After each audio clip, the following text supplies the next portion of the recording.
And in fact, in the 2022 EB-5 Reform and Integrity Act, for the first time, there was a creation of a special category for rural investment. It did two really important things. The first thing it did is it created a visa set-aside. So 20% of all the visas are reserved for rural investments. And then the second thing is it puts you in a faster line. It puts you in an expedited processing line.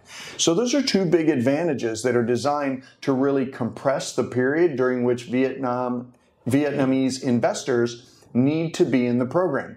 You'll remember in the old program, you had very, very long lines for Vietnamese investors, 5, 6, 7, 8 years, because visas were not available and processing times were slow. Well, under the new Reform and Integrity Act, the line is faster and the visas are available. So we're very excited that we're hearing in the marketplace processing in 11 months, in 6 months, in 3 months. These are the reports that we're getting from the market, which leads me to believe that USCIS is actually listening to Congress and processing rural investors quicker. I think for the Vietnamese market, it is very exciting. So we already know the benefits of investing in rural projects. So what is like hidden risks that investors should be aware of? Yeah, well, that's the flip side, Jenny, because rural is small. The law says that it has to be under 20,000 people and it has to be outside of a city or a suburb known as a metropolitan statistical area, MSA. So to find markets in rural areas that have enough real estate activity, economic activity, is oftentimes challenging because communities are small for a reason, because there's sometimes less economic growth. So what we look for are markets that have demand drivers separate and apart from the population.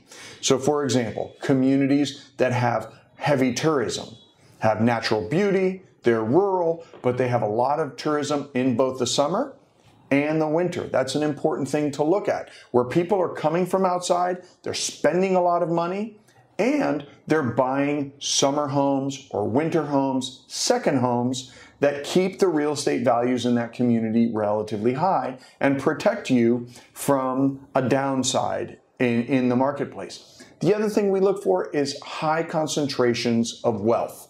Are wealthy people coming to this community and building homes and owning homes, second homes, oftentimes, or have they turned this into a remote work destination? And those are really important demand drivers where you have small populations but high economic activity. And that is what will help mitigate some of the risk that you'll see in smaller rural communities. So when we talk about the rural investment, what type of projects or industry are typically associated with the rural area? So it's really about location, right? Rural investing is defined as investing in a community that is under 20,000 people and outside of a metropolitan statistical area. Broadly defined, that is outside of cities, right? And outside of suburbs. Now, the real trick is finding a rural community that has enough economic activity to support the type of investment you're going to make. It might be in apartments, it might be in a hospital, might be in infrastructure. We usually only invest in multifamily or hotels in rural areas, but it could be anything.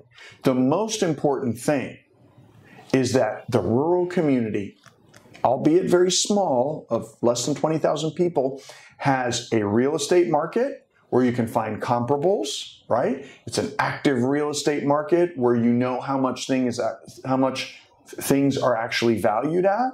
Mr. Anchia, the potential of the rural project is undeniable. I believe our discussion today has shed valuable insights on the topic, and thank you for sharing your expertise. Thank you. Thanks for inviting me, Jenny. And you're the real expert here. It is wonderful to partner together. And I hope that when people in Vietnam are considering an EB-5 investment, they'll seek you out and understand your expertise about rural investment and and TEA Investment, because IBID is really a pleasure to work with and delivers for their clients. Thank you so much. Thank you so much. You bet.